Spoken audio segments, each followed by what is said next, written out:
I was seated near the restroom at my daughter's wedding, staring at the polished floors and trying to calm my nerves, when a man I didn't recognize slid into the chair beside me. He smiled, a little too casually, and started talking as if we were old friends, though I couldn't place him anywhere. My heart was still racing from the earlier chaos. My daughter's fiancé had stormed off mid-ceremony after an argument I hadn't even fully understood yet, and now here I was, stuck in a corner of the reception hall, awkwardly fidgeting with my napkin, while everyone else laughed and danced. The man leaned closer, lowering his voice, and said, "Mind if I sit? It's a bit crowded over there." I nodded, though I wanted nothing more than to retreat into myself. But then he started telling me things about my daughter that no stranger should have known, secrets from her past, private moments I hadn't shared with anyone. I froze, trying to figure out if he was dangerous, crazy, or worse, someone with ill intentions. Have you ever felt that gut punch of fear mixed with disbelief, where you're not sure if you should speak, run, or just melt into the floor? Tell me, would you have handled it any differently than I did? Because I had no idea that this chance encounter would unravel the entire day and change my understanding of my own family forever. It all started months ago when my daughter, Emily, got engaged to a man named Connor. On the surface, Connor seemed perfect, charming, successful, attentive, but there were subtle things that made me uneasy. He would make comments that didn't sit right, little digs that Emily laughed off, but I noticed.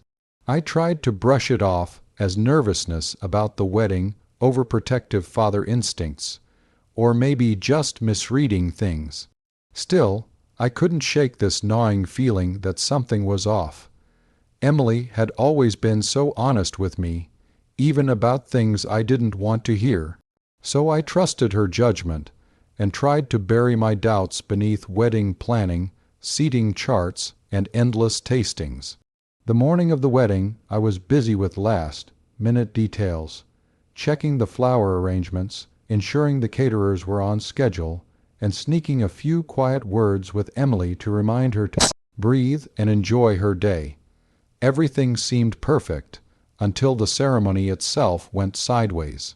Connor, who had been acting so composed, suddenly had a full-blown meltdown right as Emily was walking down the aisle. He muttered something about someone having said something terrible, turned beet red, and stormed out before anyone could stop him.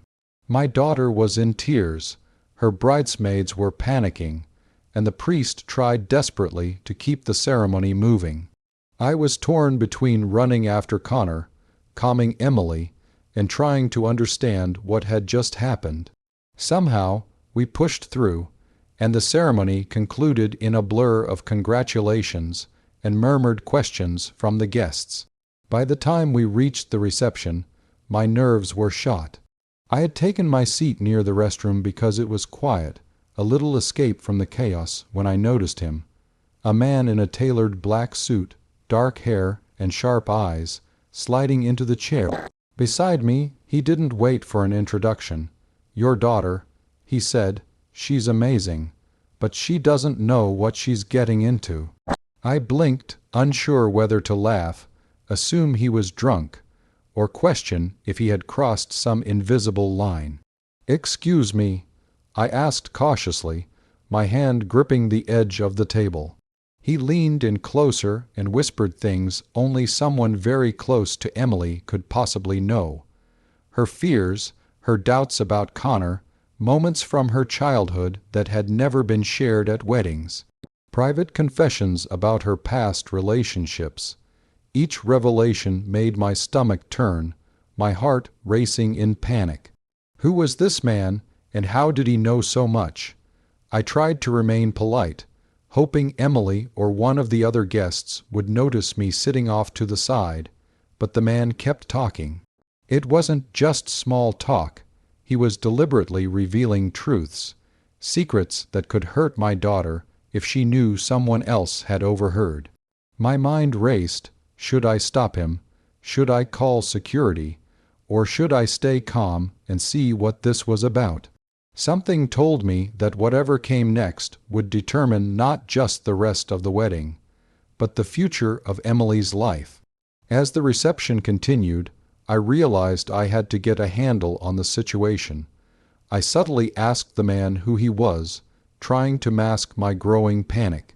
He smiled again, like he had been expecting my question, and said, "Let's just say I've known your daughter a lot longer than you think." That made my blood run cold. My mind was spinning, connecting dots that hadn't existed in my memory.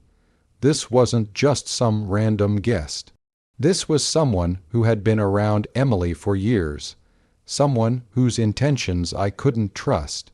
I had to decide quickly. Do I confront him now, in front of everyone, or wait until I could handle this in private? The tension was unbearable, and at that moment, I realized I wasn't the only one paying attention. Guests were glancing our way, whispering, noticing my discomfort. Emily's best friend approached to check on me, and I had to force a smile, pretending everything was normal while my mind raced. The man beside me leaned closer once more and whispered, "If you don't act, she'll be making the biggest mistake of her life." That was it. That was the trigger. I could no longer remain passive. I needed to figure out who he was and what he wanted before things spiraled further. So that's the situation I was in, and I had to make a choice. Before I tell you what happened next, I want you to pause and comment below what you would have done in my shoes. Would you have confronted him publicly, quietly, or tried to get Emily's attention first? Because the decision I made changed everything in ways I couldn't have imagined. I decided to confront him quietly. I followed him to a side corridor, away from prying eyes, and asked him point blank, "Who are you, and why are you telling me all of this?" He paused, almost as if calculating his next move, then revealed something shocking. He was Emily's first serious boyfriend, the one she had met in college. He had never caused trouble, had always respected boundaries, but he had kept tabs on her from afar. He had discovered evidence that Connor had been dishonest, manipulative, and controlling. Information Emily had never seen. The man handed me documents, screenshots, and receipts proving Connor's lies, financial deception, secret phone calls, and even messages where Connor had boasted about how easy it was to manipulate my daughter. I felt my hands shake as I took it all in. Every gut instinct I'd had about Connor was now validated, and I realized the wedding I had been trying so hard to support was built on a foundation of lies. I knew I had to act fast. I went back into the reception hall, documents in hand, and found Emily. My heart was pounding so hard I was sure she could hear it. I explained everything calmly, showing her the evidence without causing panic. At first, she was shocked, hurt, and furious that Connor had lied to her, but as she processed it, I saw relief and gratitude wash over her face. She trusted me to guide her, to protect her, and in that moment, I realized that sometimes the truth has to come out, even on the happiest day of your life. Confronting Connor was the hardest part. I approached him privately, not wanting to ruin the rest of the guest's experience, and presented the evidence. His face went pale, his confident demeanor evaporating instantly. He tried to deny, to twist the story, but the proof was undeniable.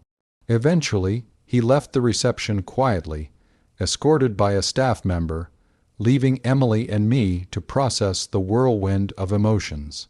The rest of the day became a celebration of resilience and truth. Emily was shaken, yes, but she was also empowered, making a choice to stand up for herself and cut ties with someone who didn't deserve her trust. The man who had sat beside me at the beginning. He disappeared quietly after ensuring I had all the proof, leaving me with a strange mix of gratitude and disbelief at the unlikely twist his appearance had caused.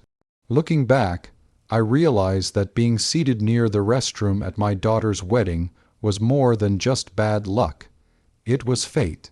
That random seat put me in the right place at the right time to protect my daughter from a man who was deceiving her, to see the truth before it was too late, and to be there for her when she needed me most. I also learned that sometimes strangers come into your life in the most unexpected ways, forcing you to face realities you might have ignored, and giving you the chance to make things right. The wedding wasn't perfect, but it was honest, and in the end, honesty mattered far more than any flawless ceremony. If you were on my side, make sure to like this video, subscribe for more stories like this, and share your final thoughts on this whole mess in the comments section. I want to know, what would you have done if a mysterious stranger sat next to you at your daughter's wedding and dropped a bomb like that? Would you have believed him or dismissed him as a crazy guest? I'll see you all in the next story.